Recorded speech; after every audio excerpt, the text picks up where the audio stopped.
Wow. Hello, everyone. We're back. Yay! With some more Verse 999, the Turquoise Serpent Club. I just had to do that, okay?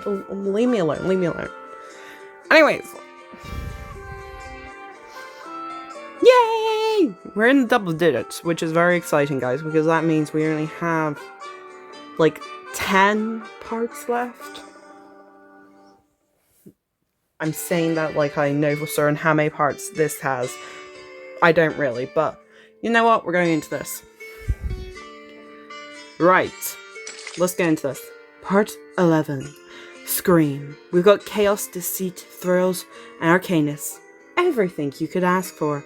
Truly, yes, everything I could ask for. You know I love my little kooky little adventures with my arcanus.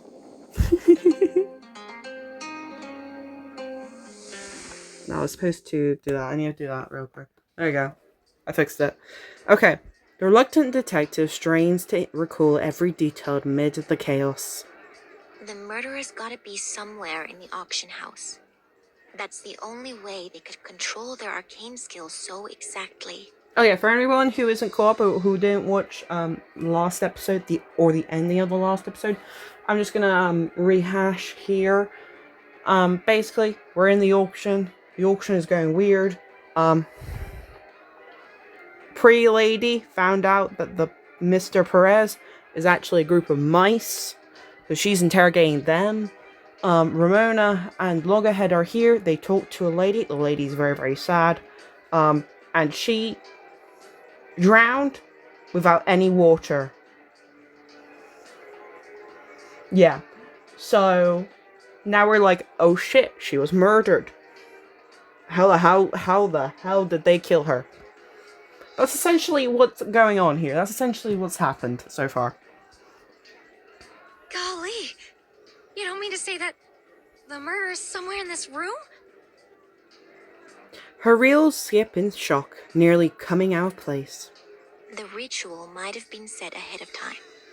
All they had to do was wait for their prey to fall into the trap. Prey? Right. The killer must have a reason for this, right? But what? She was here for the auction. Oh, heck! They must be killing off club members. They might be. Please. I'm still thinking things through. If all the victims were known club members, the Vigil wouldn't have been running around in circles. It's too obvious. I may not like them very much, but those Vigil aren't half as thick as the Foundation. Some of them aren't even half bad. Wow. Everyone hates the fucking Foundation. Honestly, 100% fair. Understandable. Hey, we aren't dummies either.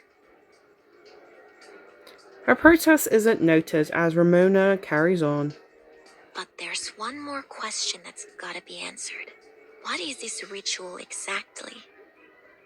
The energy around it was huge, but they were able to cast it without anyone noticing. That takes true skill. There's gotta be some clues around here. She looks around. Chairs lie on their sides. People rush for the exits. Lights flicker and shake. The air is filled with curses, screams, and twisted venom, while a bitter, biting wind scratches at her senses. She remains clueless. A smuggler's sudden accusation makes the situation worse. You too. Yeah, you. I saw what you did. Ah, fuck. You pointing at us, senor? It wasn't us. Don't act like you're innocent. You were talking to her just before she died. You must have killed her. You're from the Foundation. You're here to kill us all so you can take over the underground arcane materials racket. But that's quite a leap of jump in. Okay, whatever, my dude, whatever. Yeah. I love it when my brain just stops. Ramona gives up her train of thought to deal with the escalating situation. See, this is why I didn't want you tagging along, metalhead. Hey, that's not fair! I've helped do a lot. You're not gonna leave me behind. Are you? Guards! These two, right here. Take them down. You're trapped in the Turquoise Serpent Club now. There's no escape. Okay, time to beat the ever-loving shit out of you, mate. I'm ready. Let's go, squad. To whom should I flutter?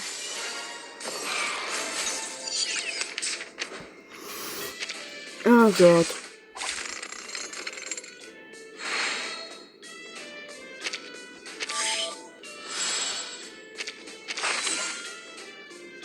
Yeah. I'm getting good at this. I say that and then the next time I do it, it's just gonna be completely utter effed. It's gonna happen, it is gonna happen. Oh God. Forgive me. The feathers will answer. The what?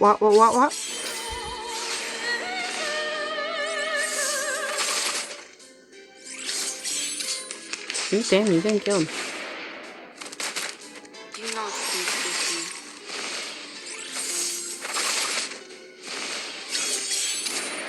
On was pas.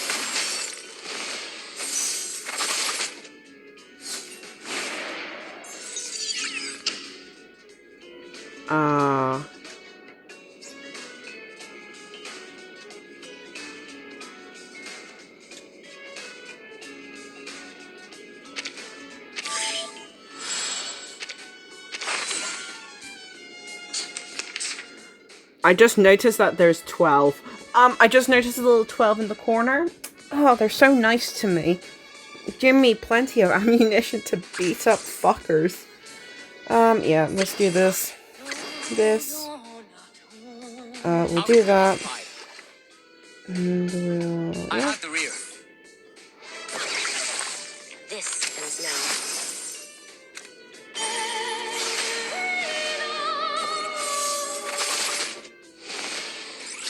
Flying feathers. Face me. That was smooth. My guy, that was smooth as fuck. The enemies of peace shall be stamped out.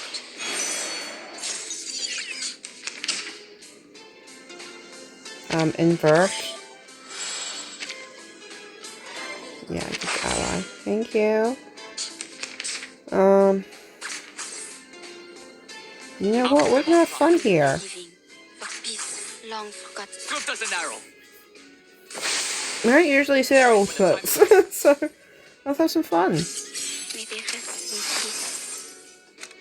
La cloche sonne à nouveau. Désormais, le sang. I love this new ultimate art. Oh, so pretty. Ah, shit, I forgot. On was pas. Oh, here we go. Double team. The enemies of peace shall be stamped out.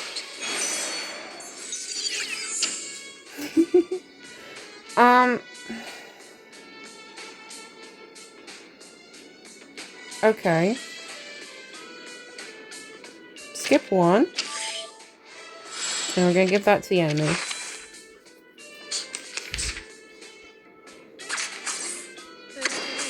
Swift as an arrow.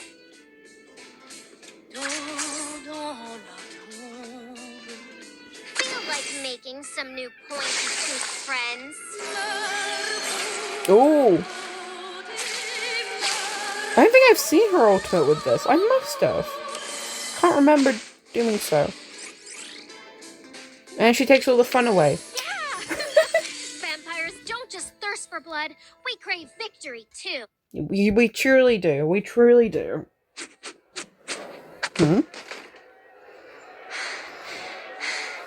I hate fighting. Another attacker falls, out of breath. She lowers the exorcism tool she's been using as a makeshift weapon. I'm not a fan of making new crime scenes, especially when I'm the one that's going to have to take care of them later. We gotta get out of here before we draw any more attention. Latham! Hey, Metalhead! Loggerhead doesn't respond. Instead, her attention is drawn to a faint cry for help coming from the stage. Help! Oh. Please, my dear clubmates, do not leave me here all alone. Take me away, throw me back to the deepest, darkest corner of the warehouse. I promise I'll not say a word about it. That painting. She's an awakened. Yeah, she's like you, sweetie. The club has descended into bedlam, with no one around to pay any attention to the increasingly frantic painting. Oh, Badia, I know you. You remember me, n'est-ce pas? The painting from the northwest corner of the warehouse, next to Antonia and the cactus cat. A grubby corner, I must say. Haunted even. None dare walk it but you. You always volunteer to patrol the area, so the others call you a freak. But I know why. It's so that you can write those letters to your love in private. Zip it, you overgrown doodle. I don't want to hear another word. In the dim light and madness, the auction stage seems like an island of refuge. Can we take her with us? Her? You mean the painting? You out of your mind? She's in the middle of the stage with a goddamn spotlight on her. We may as well get up there and say, hey, come get us. And dying for a blabbermouth painting is not worth what I get paid. But we can't just leave her there. She isn't just some arcane tool. She's a living arcanist. She doesn't deserve to be bought and sold like an object. Loggerhead charges onto the platform.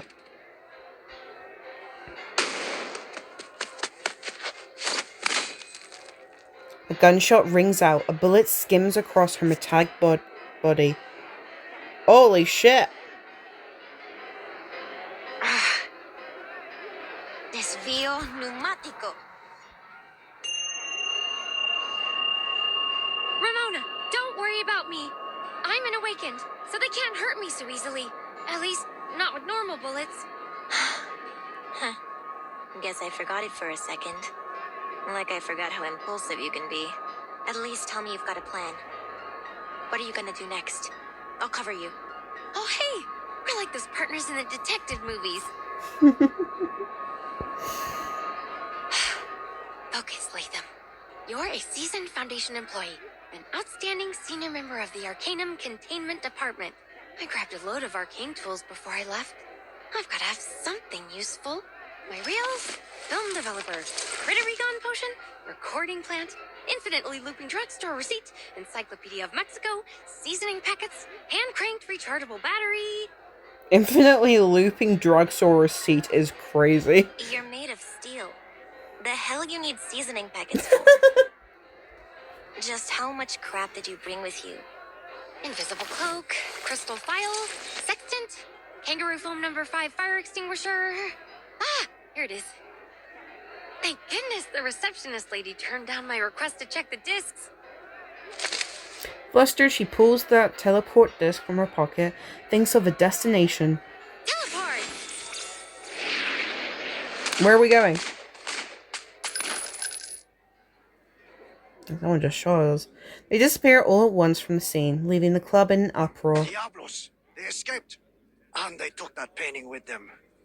So they are here to sabotage the auction. Those Foundation bastards. Can never trust them. Well, at least we're safe from them now.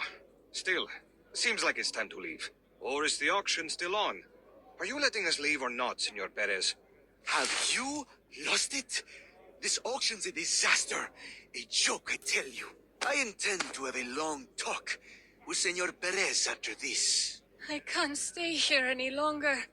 Por Dios, a woman just died. With the apparent murderers gone, the club settles into an uneasy, quiet whisper spread, and people begin to search for an exit. Alas, the club's security takes the stage and provides the necessary, if foregone, conclusion. We're sorry to inform you that today's auction has been put on hold. Senor Perez was injured in the chaos and is currently unable to host the auction. Senora Luisa has asked us to take everyone out to the emergency exit. This way, señorita. Oh, thank you.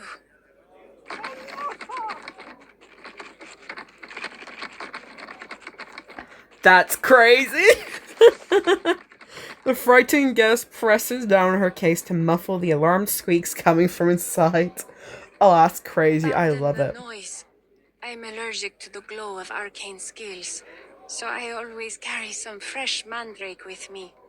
Their juice can ease the pain, though they can be a little rambunctious. No need to explain, señorita. The Turquoise Serpent Club respects the privacy of our members. Go through this door. It'll take you back to Central Mexico City. Realizing the futility of their situation, the tiny voices in the case finally fall quiet. Gracias, señor.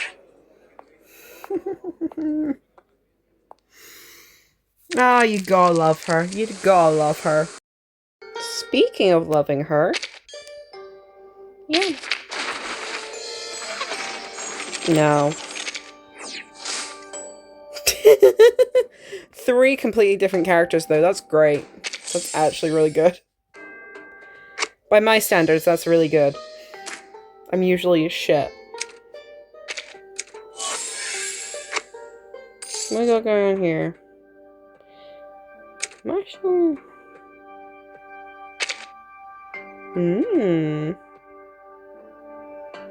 So much stuff here. There's new stuff keeps getting added. I'm like, what the fuck? Where have you guys been? Drop counter we're not going to play around with.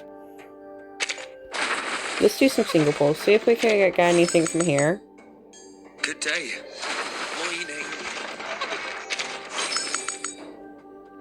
I'm not too fussed about getting the characters for this update, to be honest. I'm not too fussed. Because I know there's someone... Because I know there's someone I'm much more anticipated for in the near future. So, I'm not going to spend too much on these pulls. It's the normal stuff. I'm Oliver Fogg. Hi, Oliver Fogg. I'm Oliver Fogg. Hello, I'm Lisa. Okay. Anyways. Part 12. Books Bound Ruler. Even a paint book can brew a storm. Let's go.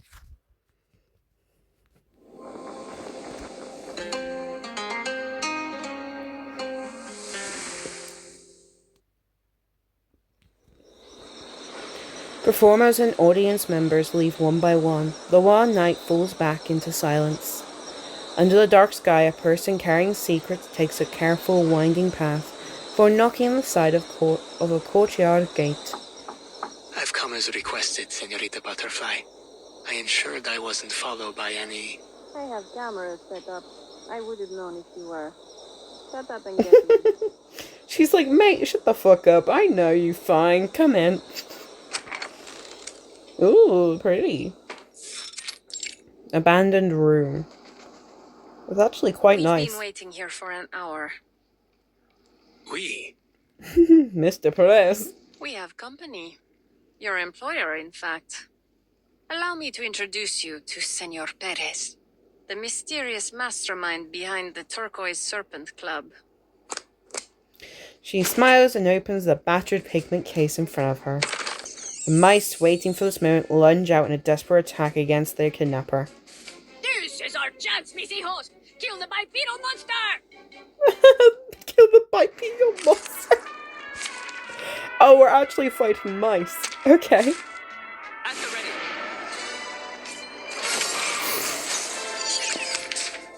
It would have been so funny if they were substantially a lot smaller. Holy shit. I have the rear.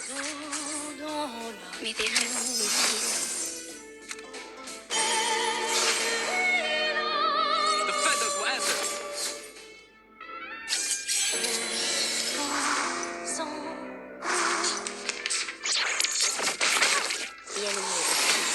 Yeah, sorry, mate. Sorry. I like how the mice just like ran as they were dying. God, oh my god, I love them.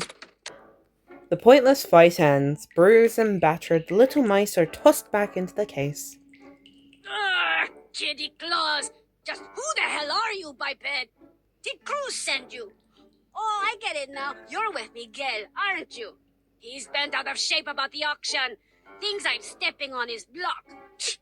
How much did he pay you, huh? I'll offer double. No, triple. Or Are you with the government? If so, I'm open to negotiating a very handsome price for your cooperation. Huh. It's hard not to find the sight of a rodent begging for its life amusing. I'm quite tickled by this whole situation, to be honest. The smile she flashes down at them borders on unhinged. In response, the pleading mouse turns to the other face. Wait a second. You! I know you, Morrito. You're Anil, the one I hired to forge paintings for the club. How dare you betray me, you furless cretin! Senorita, you really mean to claim that they are Perez? The legendary Perez? The feared boss who controls the Turquoise Serpent Club and most of Mexico City's black market with an iron fist? I mean, Mama Perez is quite ferocious, as you can see, even though she is quite tiny. A wave of absurdity washes over him, though he can't bring himself to laugh. An iron fist, gripped in the paws of a few tiny mice. If I'm correct, these little troublemakers managed to replace the real Perez about a month ago. That would make a lot more sense than them doing the whole scheme by themselves. Since then, they've stayed hidden. Oh yeah, mimicking because Perez's voice from the behind fire. screen. No one's noticed until now. No wonder the club started making so many strange moves. Yes, under their leadership, the club has absorbed several gangs and expanded its influence in the black market. It was their idea to start forging all those paintings and hold the auction. If you ask me, they've far outdone the original Perez. Oh, the irony. Any tears coming? I love this. Oh, I love the stupid Cyberverse 1999. I love it. He refuses to answer. Oh yeah, you're right. The club's recent success is all thanks to me. See what we mice can do? How great we are. No one knows how to run a gang better than a rodent. You know why? Because you giant two-leggers don't have a head for this business, while we brilliant burrowers were born to rule the underground. I don't recall asking for your opinion. Come to think of it, I need only one mouse for my purposes. One that's quiet and obedient. As for the rest, I happen to have a colleague who enjoys nothing more than feasting on rats. 8 of them, actually. We're not close, but I'm sure you'd make a perfect gift. She hovers her hand over the case, letting her fingers dangle above them menacingly and fool like a claw machine in search of a toy. Oh, wait! Leave my children out of this, please! I apologize for my rudeness, senorita. Clearly, you're an extraordinary arcanist, unlike most of your cheese-brained kind. You deserve to rule the underworld just as much as I do. I'll gladly hand you this club on a silver platter if that's what you desire. It is exactly what she wants to hear. In a split second, her face turns from menace to quiet satisfaction. Rodents are quite adaptable when they need to be. But I'm not interested in running a gang. Surely there's something I can help you with, senorita. You're looking for a pigment, aren't you? I'll tell you everything I know, all of it. Just as long as you guarantee my children's safety. Though the odds of finding that particular arcane pigment again are 1,000,000 to 1. In any case, let's start from the beginning. Oh god, we're getting story time? We mice are, of We're getting course, story time. far superior to all humankind. I don't refute it. But not every mouse has got the smarts that my family does. What made my children and me so special, you ask? It all began with a spectacular accident. Oh my god, it's story time. Fateful night, as I ran for my life from a snarling hell beast, the true nemesis of mouse kind, I found myself in an unfamiliar room. The floor was so clean, I nearly slipped, and the furniture gave off a rich, soothing scent. But the walls above, madre mia, they were covered with the heads of beasts beyond any counting. Still, I pulled myself together and climbed up onto the dining table, hoping to find something to eat. Who'd have thought there'd be nothing but a small plate of glowing pigment up there? The pigment looked odd, I admit, but my hunger overtook my fear, so I ate it. And the moment it touched my tongue, the world as I knew it fell away. For the first time in my life, I had other thoughts beyond mating and eating, beyond survival. Thoughts that only true intelligence could evoke. I stayed there for a couple more days, and thanks to my keen eye, I learned I was in this Perez's office, and that he ran half of Mexico City's smuggling business. A strange masked person in a black robe brought him that miraculous substance. It seems, at their request, Perez was using a lumber mill as a front, while they extracted a unique silver ore from Valle de Lágrimas, the Vale of Tears. The masked person refined the ore into a pigment and had it shipped far away to lands they called Europe and US. And in return, the club received a portion of it.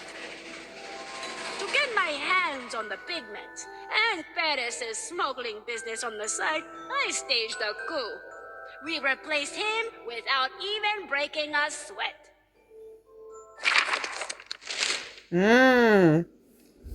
Further proof that you bipeds are far duller than us brilliant quadrupedal mice.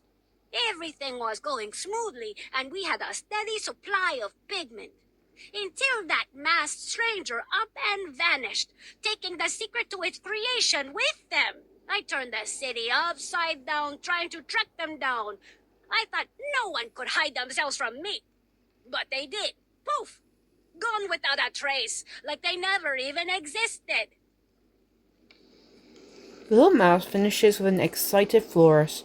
Her listeners pause, each deep in contemplation. Neil speaks first. This is a very interesting pigment. It must be because of the Valle de Lágrimas' silver ore.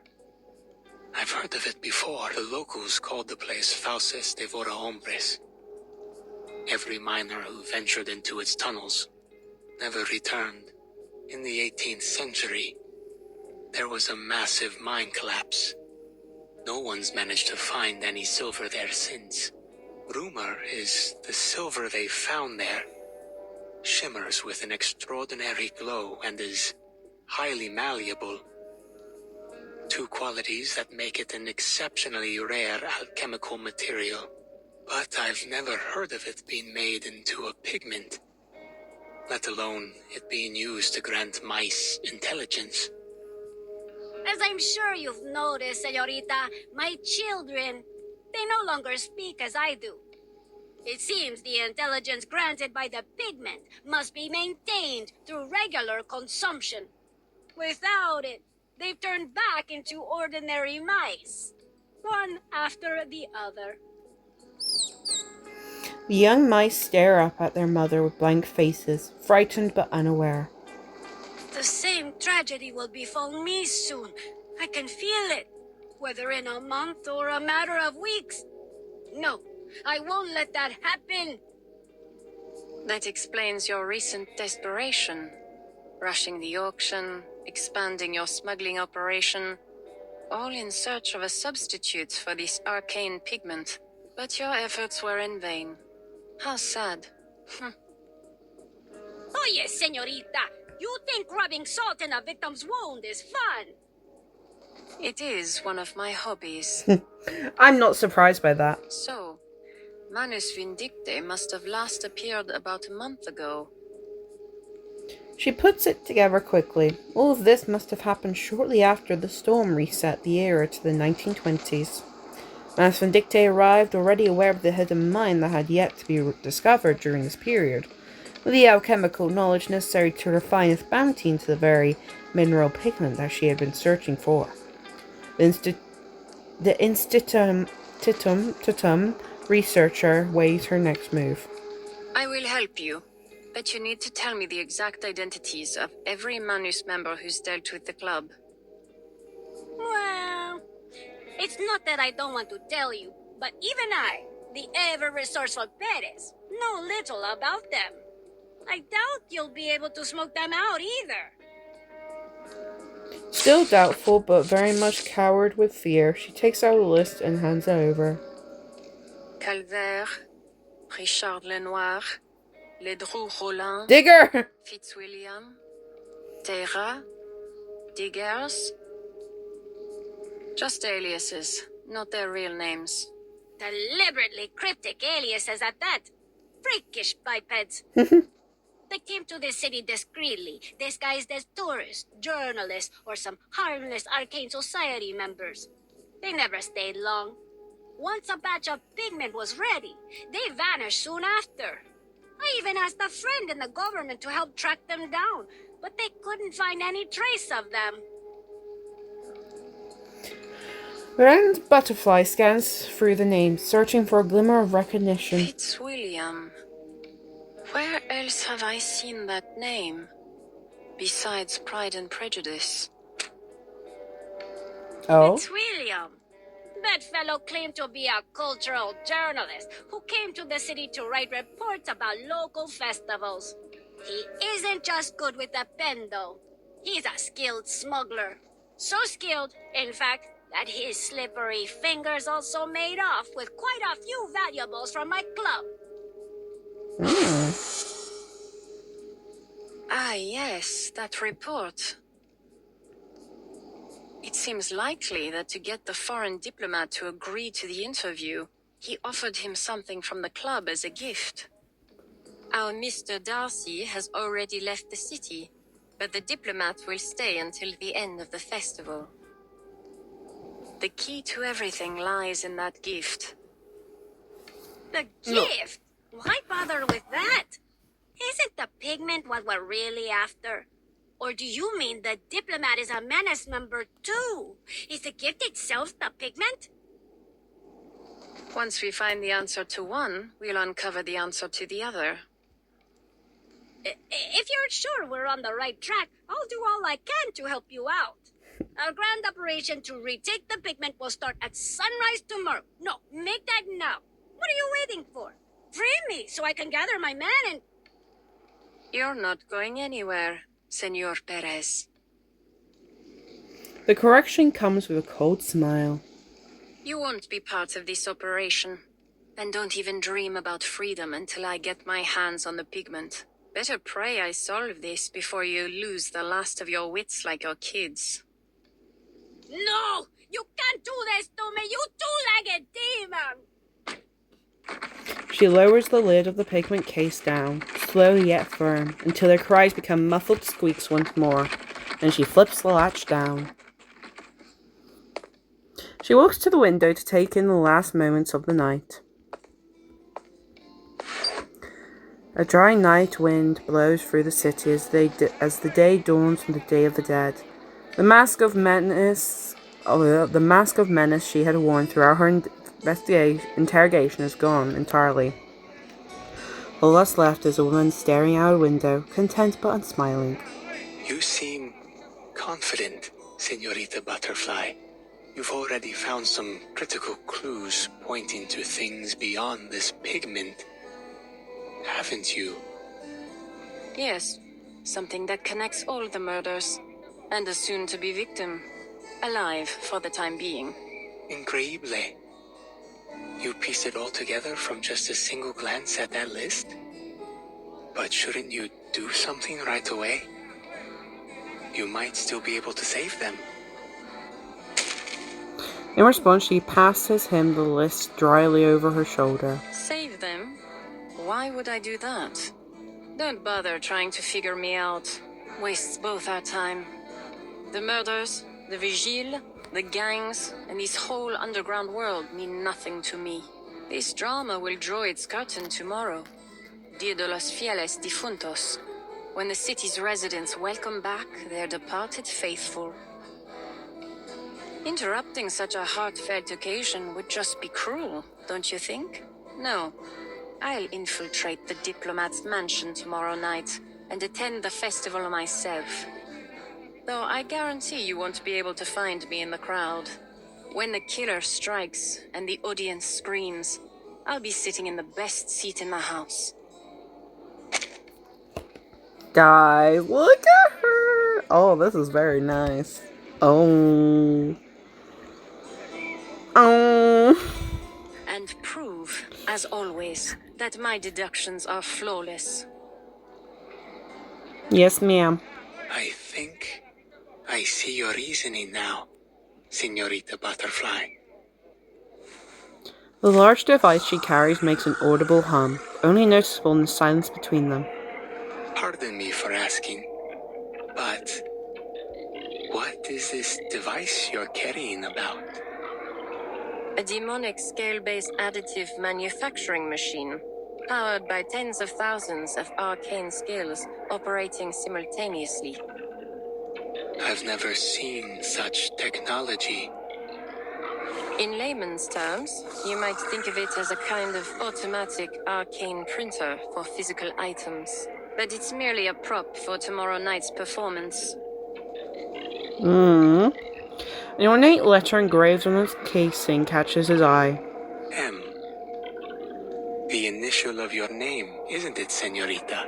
What does it stand for? Mystery? Madness? Magic? Each guess slides off her unanswered. Mary. Mia. Mona, perhaps.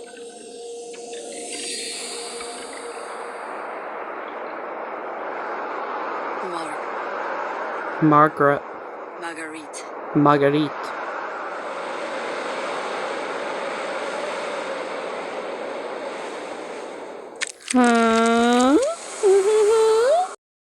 Yay.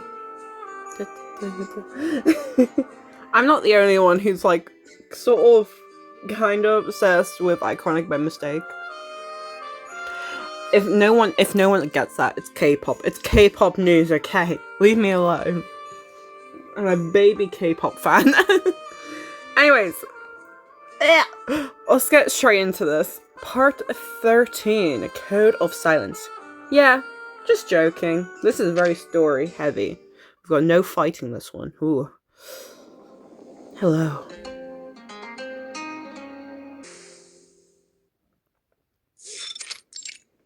Mining area Chakota? Explain what you are doing out here. Oh my god, young. Child. We have a child model. The year is 1987, just after the second storm. A cold wind sweeps across the Siberian ice fields, lifting snow from the frozen ground and carrying it far away. Nothing. Oh, she looks cute! One of them, a girl, has the same name as me. She wipes away the writing left in the snow. Have you forgotten the Hush Squad's #1 rule? No communication with mission targets. When the LT assigned you to my squad, he said you had the right stuff to be an excellent Hush trooper. Said you could spot a target in a ghillie suit from 2 kilometers away. More importantly, he said you were smart. So be smart. And don't meddle in things that aren't your concern. Understand? Mm-hmm.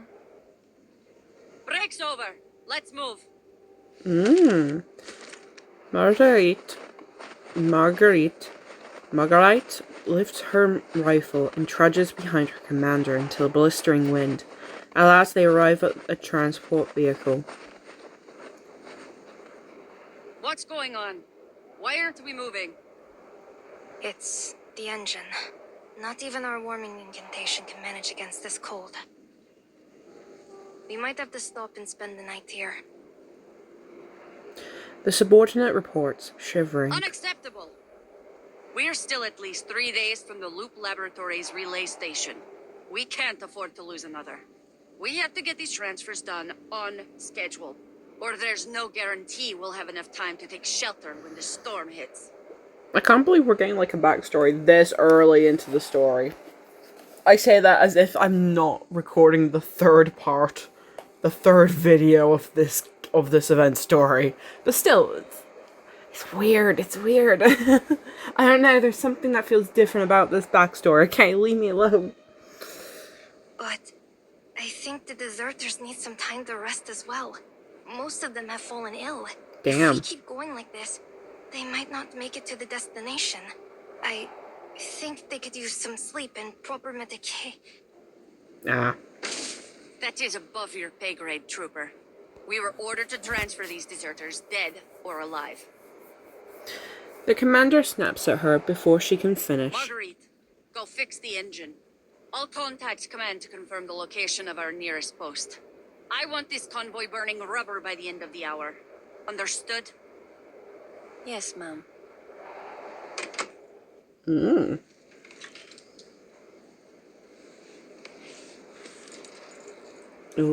Without a word, Marguerite inspects the broken engine. Nearby, Larissa looks worried.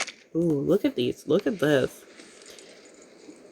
This honestly feels different to like the normal Verse 99 art over wallpaper thing they do. Full arts they do. Because this feels very sort of like devoid of color. Which it doesn't really happen too often with these. Though I guess we are in a very, very sort of like snowy environment. But we were for that one main story chapter as well. And we still got quite a bit of pop of color here. This one just feels very sort of like bland and devoid. Sure is cold up near the mines, huh? If I hadn't joined Zeno, I'd probably be sitting in a warm classroom right now. I wonder what university life is like. Don't dream too much. University can be just as strange as anywhere else. The distant young woman keeps her gaze lowered. Back in 1999, I was auditing a philosophy class at Cambridge, just to watch some bird-headed professor declare out of the blue that teaching philosophy was an absurd profession. He quit and joined the Laplace Scientific Computing Center. That's a good one. Going to university in 1999? How old would you have been? 13? 14? How'd a prodigy like you end up stuck in the Hush Squad? Could be I just enjoy the work. It's calming. Could be that I hope someday to find my purpose here. Margate slams the hood shut and the engine roars to life. Yeah, sure. If walking across an ice field at 40 below isn't calming, I don't know what is. Study your target, predict their movement, track them down, and then... Nyam. She mimics firing a gun with her hand. That's what makes you calm? You've got to be joking. Yeah, just joking. She ain't. All I wanted was to join the Flying Witches. Ah, you want to be a Lilia. Then why are you here, stealing intel and carrying out assassinations? The lieutenant promised that the Hush Squad comes with a generous salary and death benefits. You know, at the time, my mom was sick. And then, the storm struck. Guess I didn't really need the money in the end. A short, dry laugh escapes her lips, but Marguerite doesn't match it. Do you have any idea what this loop laboratory does, Marguerite? I am pronouncing it correctly. Good, We've good. transferred over 100 deserters there since summer, but I've never seen any of them come back out. Probably none of my business. I once helped with the Xeno recruitment drive in a war zone. I saw a lot of things there. Those soldiers, they lost everything in the war. They only joined Xeno because they heard they'd get proper meals. Not exactly what I'd call willing recruits. These That's just how things end up. Been moving. They just weren't ready to face death yet. Marguerite, I'm telling you this because I trust you. I know what it does. Huh? What do you mean? The Loop Laboratory. It has another name. The Amber Room. We know the Amber Room. At the end of the battle in 1999, a massive number of soldiers were lost to the storm. It was a devastating blow to Xeno's military strength. From then on, the higher-ups have been trying to find a woman named Erd, or to be exact, the woman she was, before being reversed by the storm. That's why they built the Loop Laboratory near the Don River. It's a facility that can resist the storm. The deserters aren't being transferred there for any ordinary training or dry runs. The things they do to the deserters' bodies involve unprecedented arcane powers related to the storm itself. Before she realized it, the listener's back is damp with cold sweat. I don't think I understand. How do you know all this? I read the classified files sealed in Warehouse Zero at headquarters. You went into Warehouse Zero? Of course she did. Of course she They could did. have shot you just for stepping in there. Tell me you're just joking. You got me again. Larissa breathes out a sigh of relief. She's trying. Yeah. I've got another joke. Sometimes I eavesdrop on Xeno's encrypted telegrams, just for fun. This oh my god, this fucker. This fucker. She's a fucker.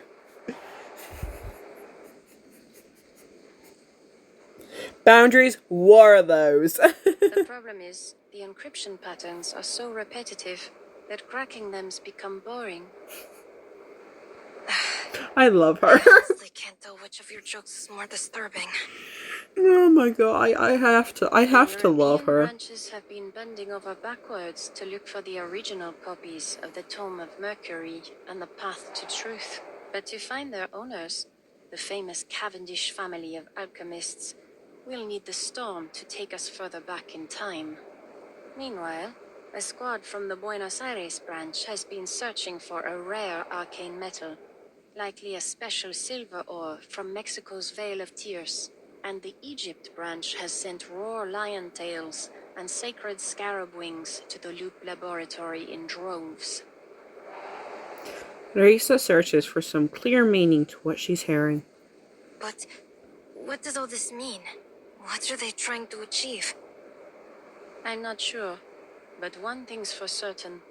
It's all connected to the Loop Laboratory's arcane experiments, to find the truth behind the storm. All those experiments, they must have found something, right? No, Larissa, not even close. Her face is expressionless, emotionless, almost blank. All signs point to a goal coveted by every alchemist, a feat humanity has never succeeded in achieving. It's hardly surprising they're still groping in the dark, looking for a key object.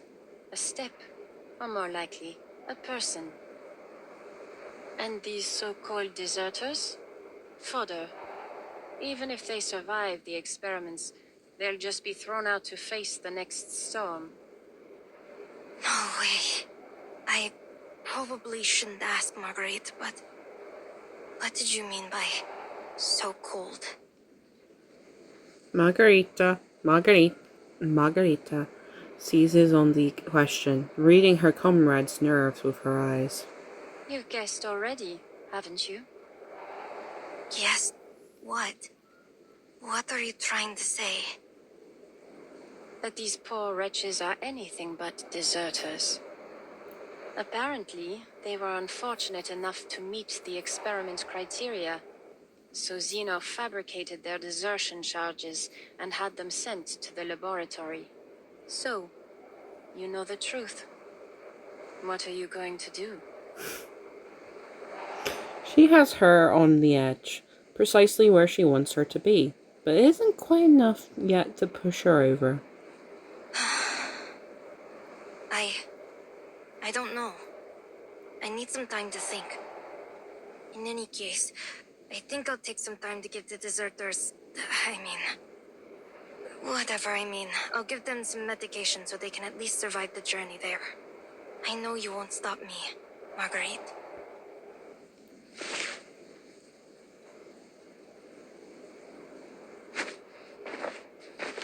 The hush trooper unlocks the truck. Inside, thin, sickly teenagers huddle together for warmth. Larissa, will we be there soon? Everyone's in bad shape. But we've agreed among ourselves we don't want to cause you any more trouble. Really. Fomar and Stepan are asleep now. I just hope their fever subsides. Don't worry. We'll reach our destination in just a few days. There'll be a warm place to stay and plenty of soup and bread. Sylvia, could you help hand out these antipyretics to anyone who needs them? Oh, of course. We really can't thank you enough, Larissa. You poor fox.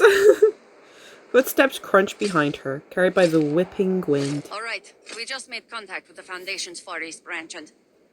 Larissa, Marguerite, what the hell are you doing? Didn't I say these deserters weren't your concern?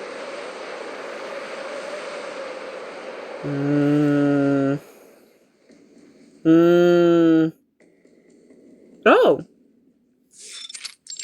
Hallway Laplace. I'm guessing this is modern day. A researcher stands before a derelict-looking office and knocks on the door. Mr. Ludwig, were you looking for me? I know I'm a little early, but if I had waited any longer, I would have been caught up by my bothersome fellow researchers again. Hello, Mr. Ludwig? Are you in there? No answer comes. Faint burn marks on the door hint at a severe fire months ago. Mr. Ludwig? Mr. Ludwig? Birdman! Suddenly, the sound of lab equipment crashing echoes from inside. Did he make himself a nest? Mr. Ludwig? My guy is shocked. Hello? Mr. Ludwig? Birdie! Oh god. A typical Laplace incident. From the moment the first drop of rain falls, you must never hesitate and never tire. Of course it's fucking Laplace. Everything happens with Laplace. I would say Laplace is probably one of my favourite places in this world. Because of how fucking chaotic it is. I love it. It's so chaotic. I love it. Ludwig? Ludwig? The substitute director immediately considers many possibilities. A lab accident, time travel, unstable alchemical elements. He pushes the door open and bursts inside. Holy shit, what the fuck happened here? If you were making a nest, you weren't really succeeding, my guy. Mr. Ludwig, are you there? The hell is that noise? His office is even messier than mine. Several shadowy birds rush towards him, trailing smoke and ash.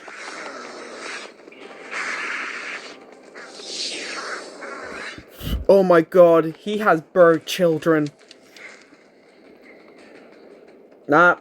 Enigma, my guy. If only Enigma was a playable character. I know, guys, I know, don't worry. I have the rear. I'll I should have just beat the shit out of him. Strike when the time is right. Go.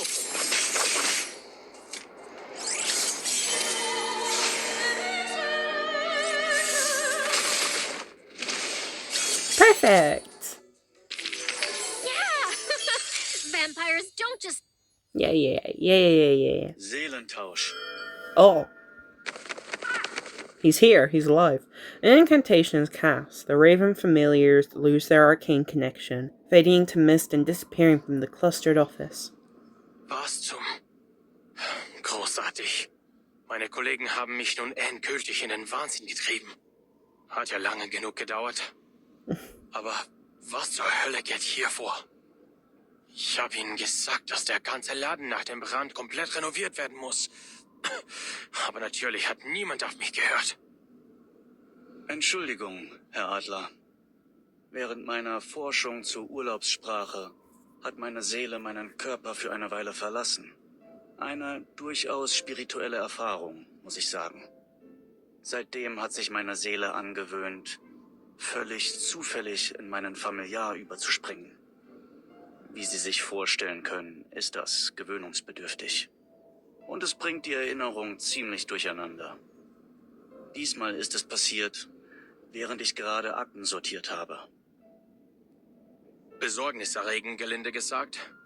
Vielleicht hättest du doch etwas länger im Genesungszentrum verweilen sollen. Ach, keine Sorge um mich. Ich hatte meinen Anteil an Forschungsunfällen. Gehört alles zum Beruf. Isn't that right? Takes a moment to straighten his collar. More importantly, Mr. Adler, have you made any progress on the arcane pigment investigation since our last meeting? Oh my god. His voice changed. My guy is literally example textbook of you speak a different language, you sound completely different. Be it from Institutum Lorenz or the Foundation investigator dispatched at our request. I did receive a report from Miss Latham 2 days ago. She has made contact with the local vigilance bureau. Apparently, some arcanist criminal organization is operating an extensive smuggling ring within Mexico City. It's been hindering her investigation in a number of ways. I worry for her safety. I do hope the vigils look after her. No. They're actually like, hey, there's this necromancer. You can hang out with her. Yeah. You can hang out with her. It's fine. Yeah. You stay with her. She knows what she's doing. They basically just gave her off to someone else to babysit, basically. My thought exactly. I've made clear that her own safety is top priority. She should be under the vigil's protection now. While we're ruminating on the topic, there's something I feel needs clarification. Oh, okay.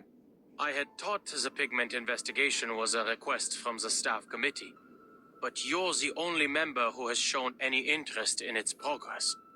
The request came directly from you, didn't it?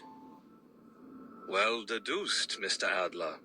You've heard about the conflict between the internal factions of the Foundation, I assume. Inevitably, its impacts have affected Laplace as well. After I awoke from my coma at the rehab center, Commissioner Pedra paid me a visit. He warned me that over half of the staff committee supports the proposal of a comprehensive policy reform at Laplace.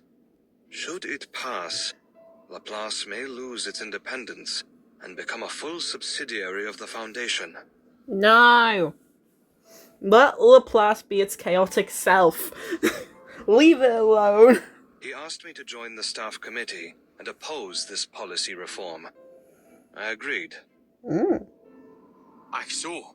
Then if Laplace develops enough groundbreaking storm technologies before the Foundation does, we can turn the tables on them.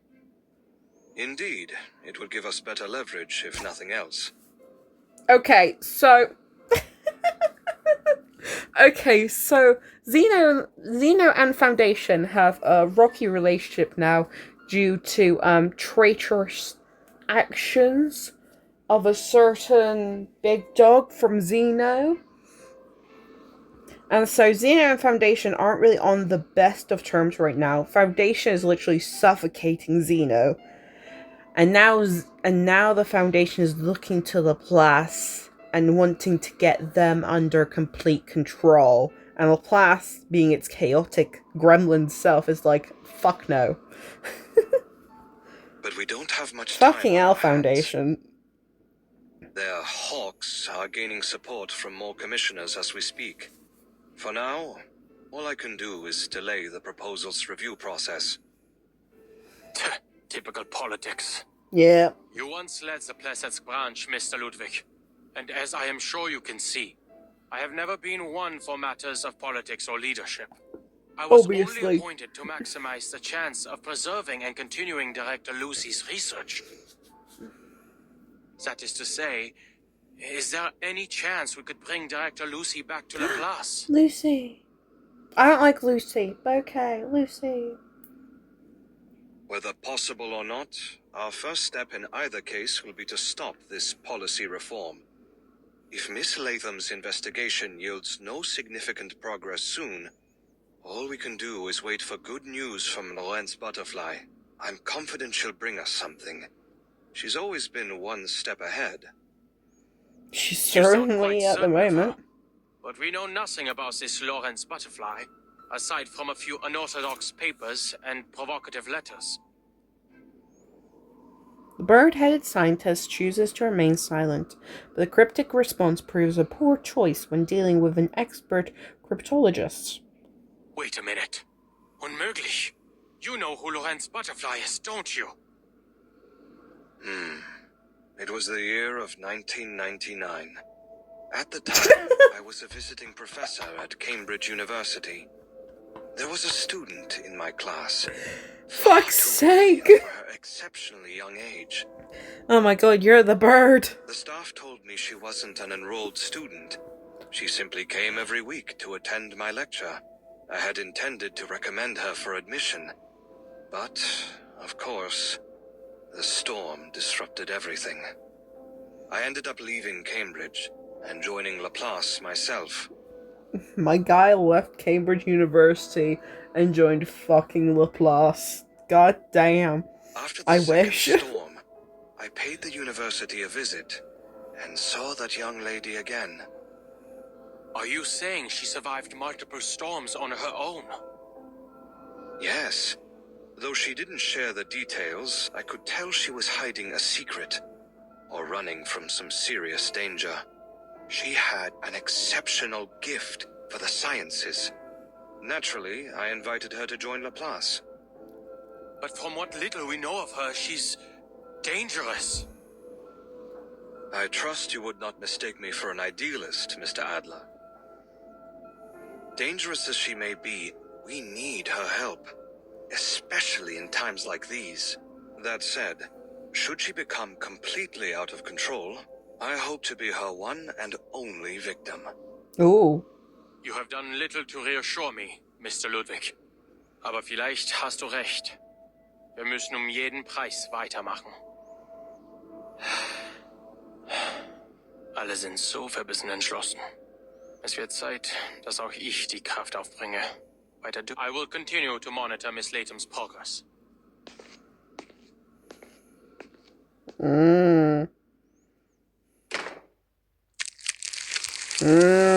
Shit's going down at Laplace. Fucking hell. Woo! Part 15. An ordinary citizen. Walking through this mysterious city, she sometimes feels frightened and lost, and other times, lucky. We're in a new room, so my voice is going to be a bit echoey. Hello! Oh. Getting comfy. Lovely night sky. The two accused murderers at least reach their safe house to regroup. Somehow this empty little hovel, bathed in moonlight in a deserted cemetery, manages to feel cozy and welcoming. Yeah, that's right. Oh, about that. Could you wait, Mr. Adler? I need a second to replace my reel so I can answer you properly.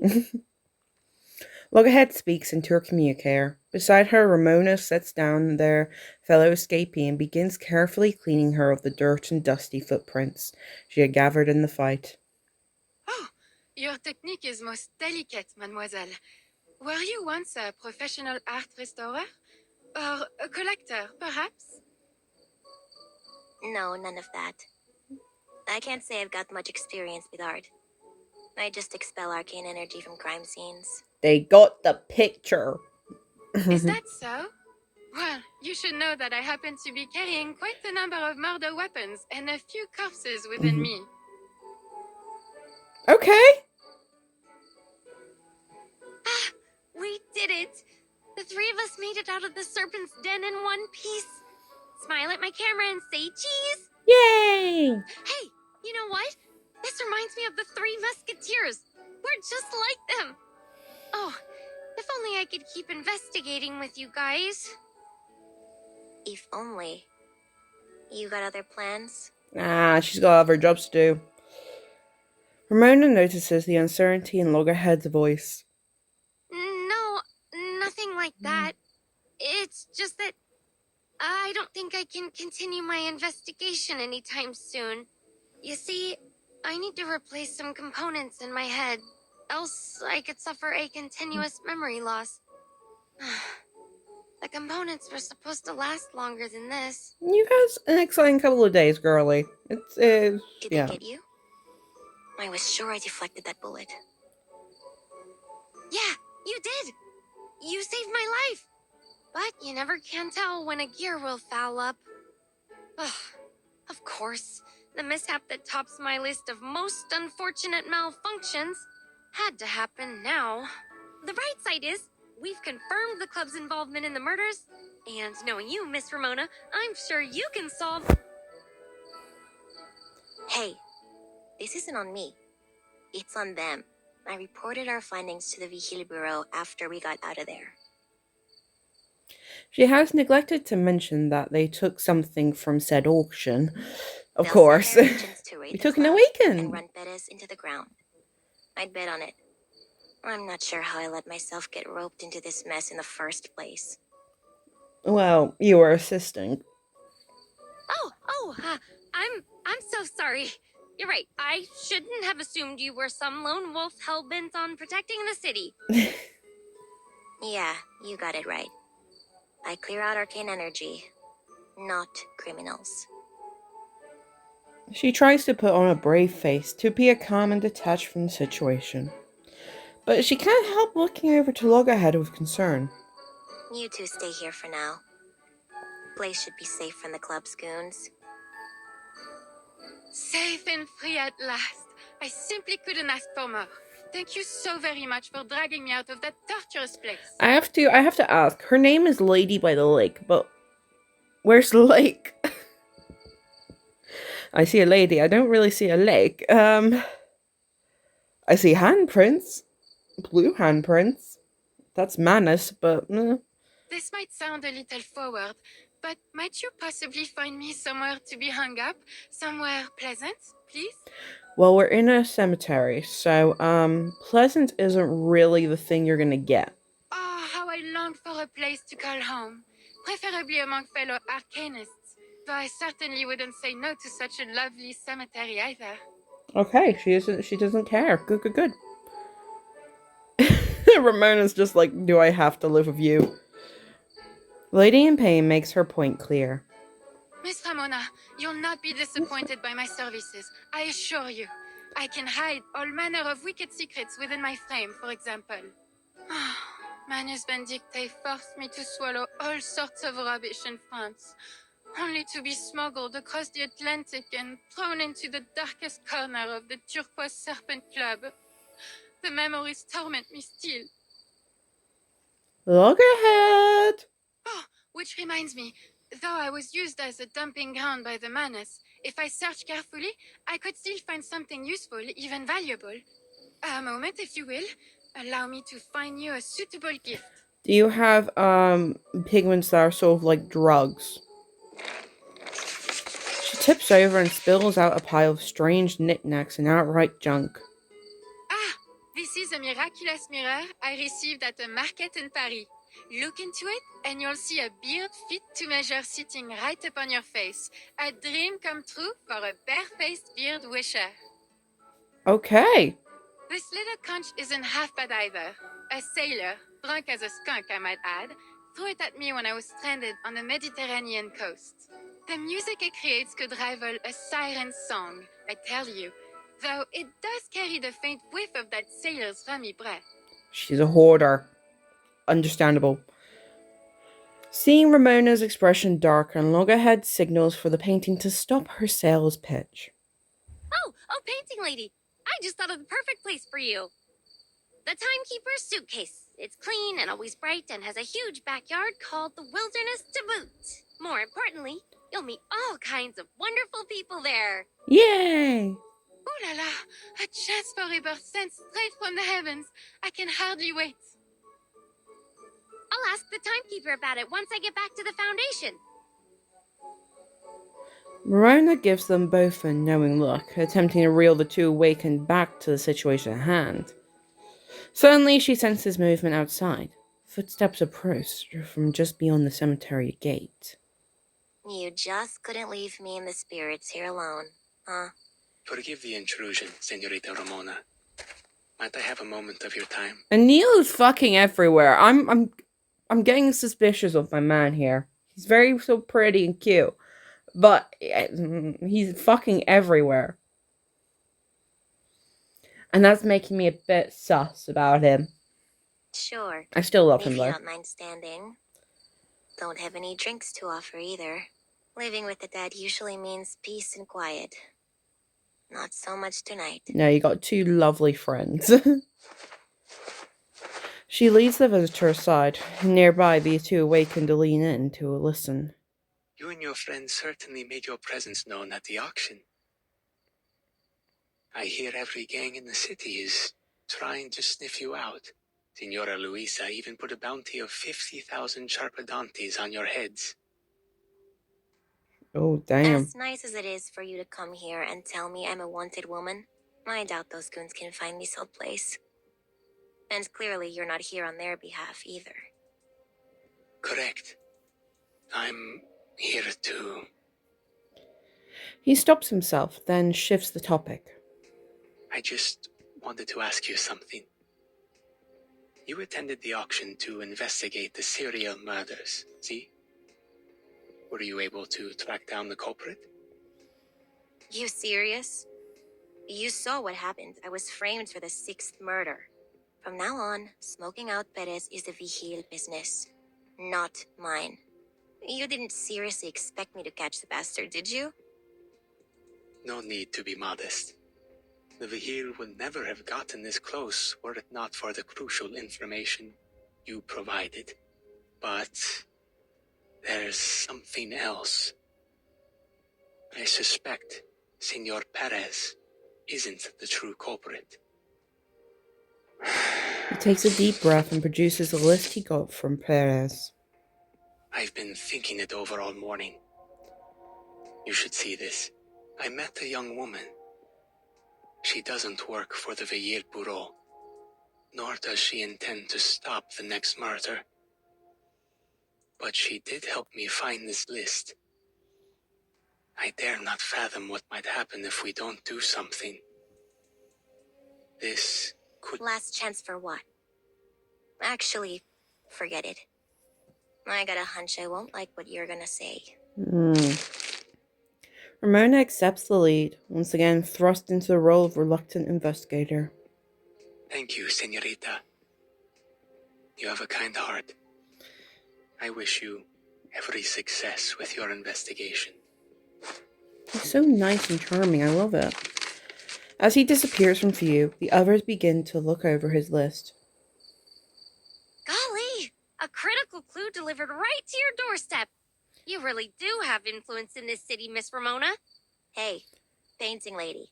You ever seen or heard of any of these people? Larissa! Oh my god, now that we've seen Butterfly's whole like backstory, Larissa originally worked for Xeno then. And now she's working for Manus? Let's see. Oh, indeed I do. I know them quite well. These are all members of Manus Vindictae. A few I have not met in person, but I recognize their names.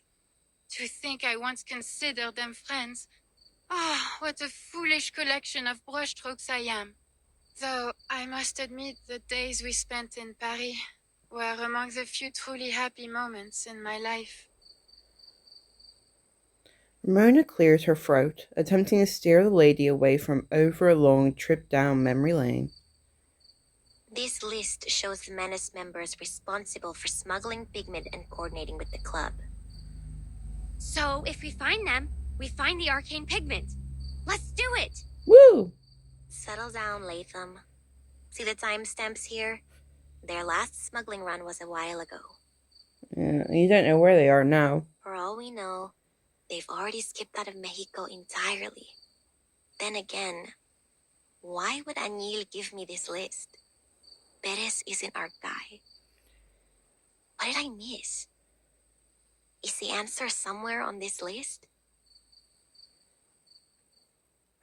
She looks over the names, attempting to find some connection. Inside her mind, a map of the sea lights up spot by spot. Oh. Le Drew Rollin stayed at Rosa's Inn for 3 days. Booked it after burning down her kitchen.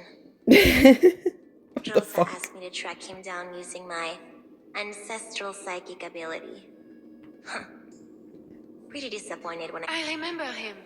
I often saw him I need to stop tinkering with accidentally skipping dangerous-looking things, god damn it. alchemical materials. The poor man seemed to have lost his mind the moment he put on that mask. That's usually how it goes. Maybe that's why he blew up Rosa's kitchen. Diggers. He's broken into more than one government facility, claiming he only wanted to see the works of the muralism movement up close. The guards and patrol officers threw him out, of course. Got a friend in the government, Diego. He told me all about this guy. Oh, that hip fellow. Still alive, is he? I haven't heard a word from him since he went to Tierra del Fuego with the preacher. It's William, a journalist. Recently published an article in El Semach style was totally bloated. Fuck's sake. Only made it into the city's best-selling paper because of the diplomat status. Rumor is, he gave him all kinds of stuff to make sure he got the interview. Hélas, Fitzwilliam. Monsieur Perez was sick to death of the greed of that man. One day, as I was sitting in the warehouse, I spied him barge in and make off with all manner of valuables. A golden pendant, an antique statuette, a turquoise mask, and even a most exquisite quetzal tiara. Talk about greedy. Ooh. He also stole a few paintings, once depicting indigenous people in Mexican mythology, I believe, before stuffing everything into a giant bag and disappearing. Paintings? Yeah. Oui, chérie. There are countless works of art in the club. In fact, I heard that Diplomat has a particular interest in art exhibitions. Perhaps it was those very paintings that Fitzwilliam used to curry favor with him. Every detail from each crime scene flashes through Ramona's thoughts.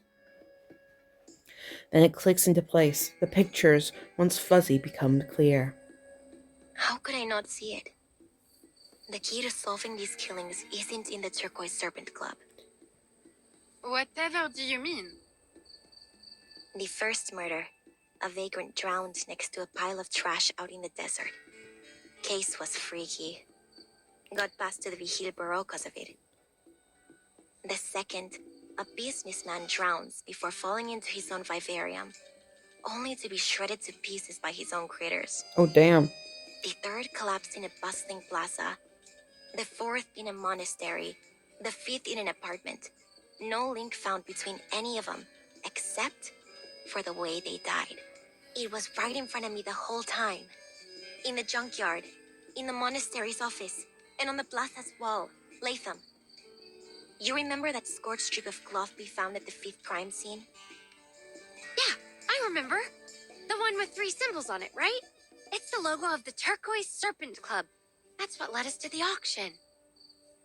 But it isn't about the logo. What matters is the strip itself. It was linen, part of the canvas of a burnt-up painting. Painting? But what about the 6th murder? That lady was killed right in front of us. And there weren't any paintings near. Yes, there was. There was an awakened. Her reel stops in place. Wait. Exactly.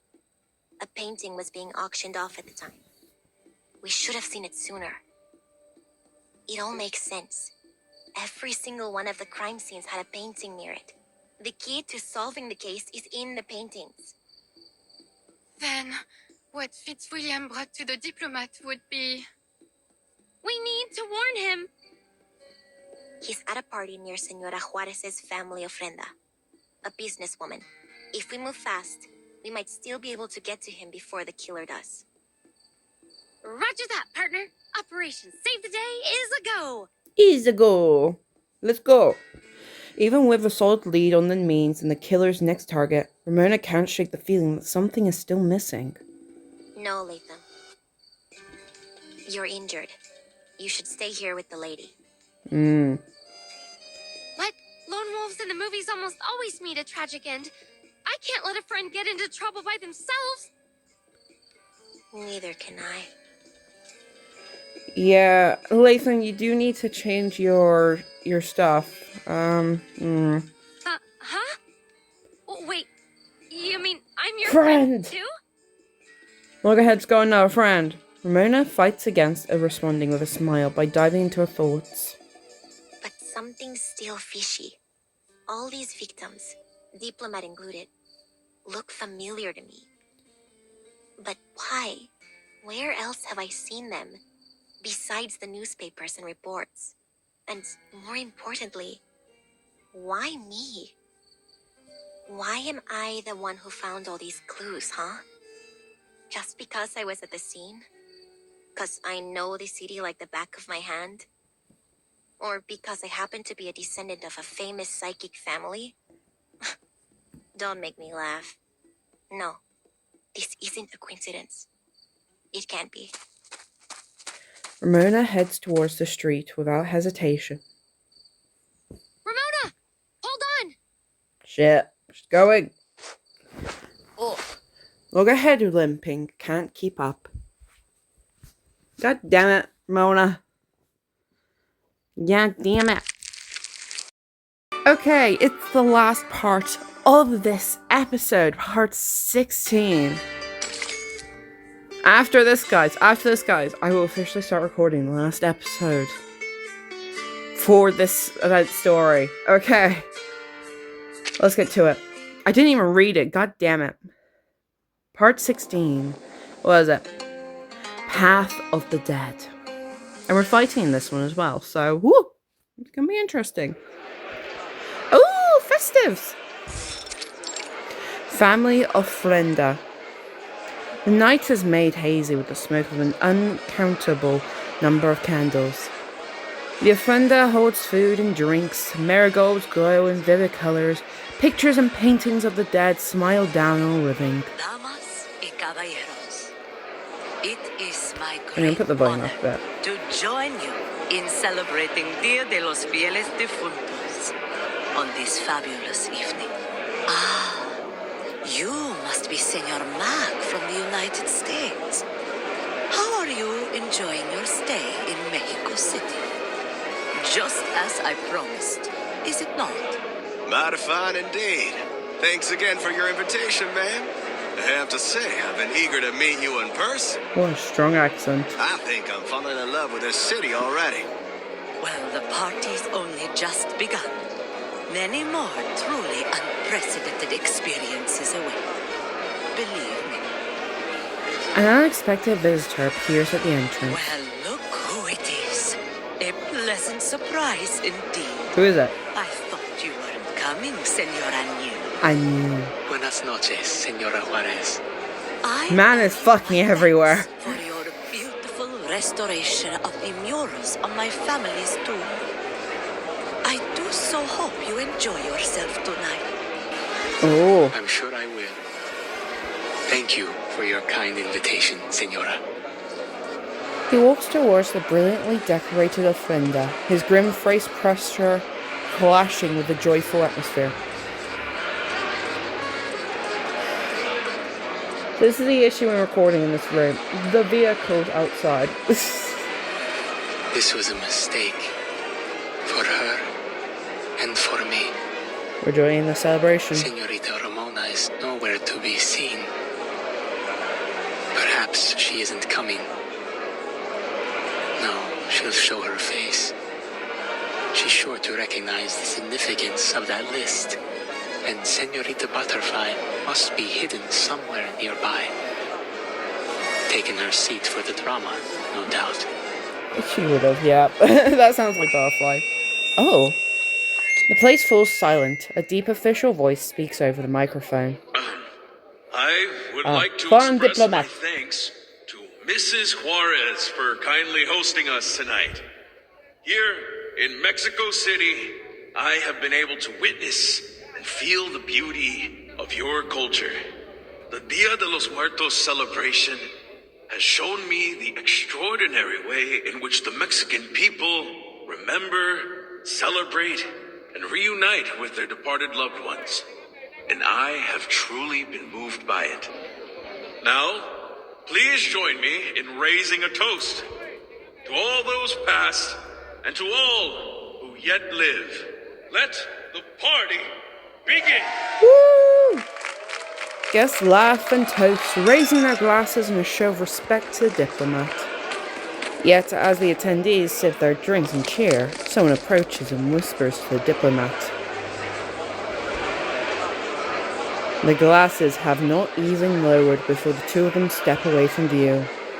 He seems on edge. Did something happen? I've moved rooms. I should follow him.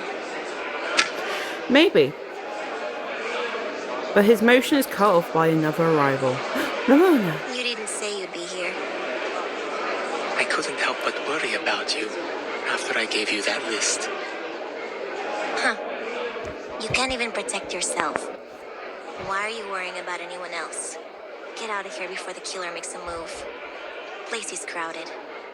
No one's gonna bother to save you when they strike. That's nice. She shifts her eyes over to the diplomat as she speaks. He's standing in a quiet corner, speaking with someone who appears to be a younger aide. What? How could that be? Enough of your excuses. In any case, you mustn't let Mrs. Suarez get wind of this. The diplomat scolds him, and they begin to argue. The aide shifts nervously and then shoots his hand into his pocket. Oh no. He's got a weapon. We gotta stop him. Are you sure he's got a weapon? He could just be having a banana in his pocket. You don't know. Anyways. Anyone crazy seeing blood? Oh, he's got proper... Oh, yeah, okay, mate. Okay, mate. I have the rear. Yeah, so, Strike when the time is right. Face me.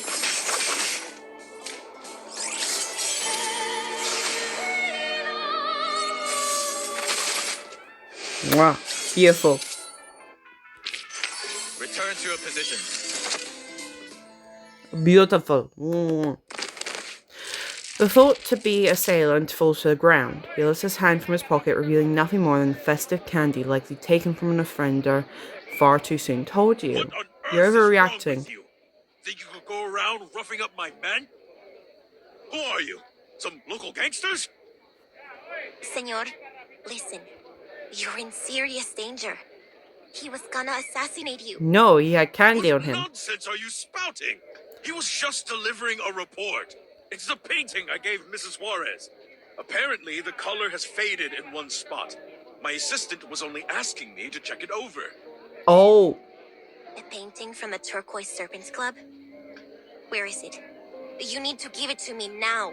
If you want to live, you need to stay away from that painting. The diplomat's mood shifts. He seems frightened, certainly, but not of the painting she warns him about. You're from one of those xenophobic Arcanist groups, aren't you? Mrs. Suarez warned me about people like you. Huh? What are you planning to do, huh? Kill me in front of all these people? No, senor. Listen to me, I'm trying to help you. Help! Intruders! Help! Oh. Too late. God damn it, we're murder suspects yet again! His words stop, a painful rasp replaced them. He grabs his throat, struggling to breathe. Forever. They have moved without noticing to the part of the courtyard where gifts are displayed. What on earth? Senor, are you alright? No te acerques tanto. Ese poder arcano podría ahogarte junto con él. Where am I? Is that a lake beneath the water? Does this have something to do with the Awakened? A lady and the lake in the lake? Because everyone's talking about a lake, and it's like, oh. Sorry, man, you're as good as gone. The diplomat's voice falls into a rasp, then silence. He crumples into a heap on the ground. This is just like what happened at the auction. The killer can't be far. Must still be hiding somewhere near the ofrenda. Ramona hears a rustle in the grass behind her. She turns with just enough time to spy a figure darting away.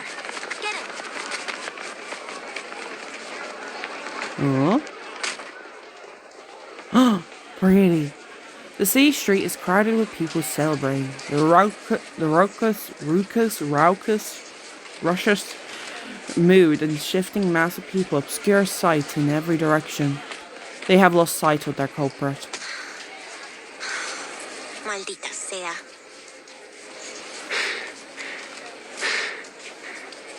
We lost them. This is a wealthy area.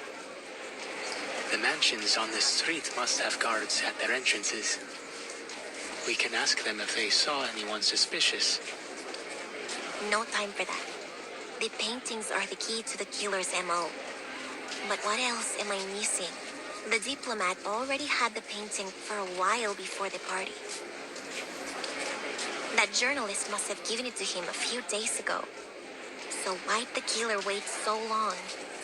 And why strike in front of so many people? Why do it on the night of one of our biggest festivals? That's gotta be it. It's all about the timing. Timing, you say? So it has something to do with Dia de los Fieles Difuntos. That's right. The second night of Dia de los Muertos. The night we welcome back and reunite with the faithful departed. Death is just a part of the cycle of life, right? I bet the killer thinks so too. And they chose tonight because they're trying to lead the spirits of the victims somewhere. Someplace they aren't meant to be. She looks down. Countless marigold petals spread out beneath her feet, forming a path to guide the dead. It stretches far into the distance. Huh. That may be the answer. See? Someone's laid a trail of marigolds out the back door. The vivid glow of marigolds is what's said to guide spirits back to the land of the living.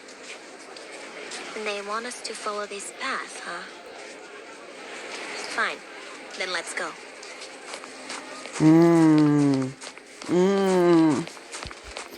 A quiet, stately building marks the end of the marigold trail.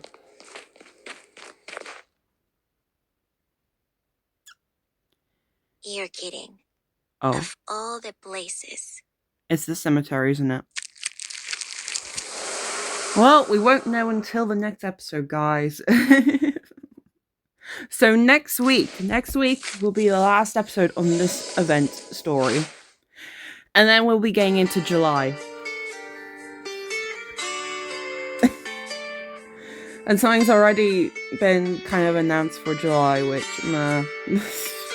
we're likely gonna skip it. Skip everything about it, but you know. But yeah, one more episode and then we are done with this event story, and then we'll be getting on to looking at some of the interesting stuff that is that I haven't actually properly explored. I have done some of the anecdotes, but I haven't done all of them. We have the Betrayed series, and we have the Cinema series. Look at these beautiful people. They deserve to have their stories told. I'm hoping there will be a loggerhead here. I don't think the loggerhead is here. Yeah, because I've done Oliver Fogg and X. X, there's a video up on the event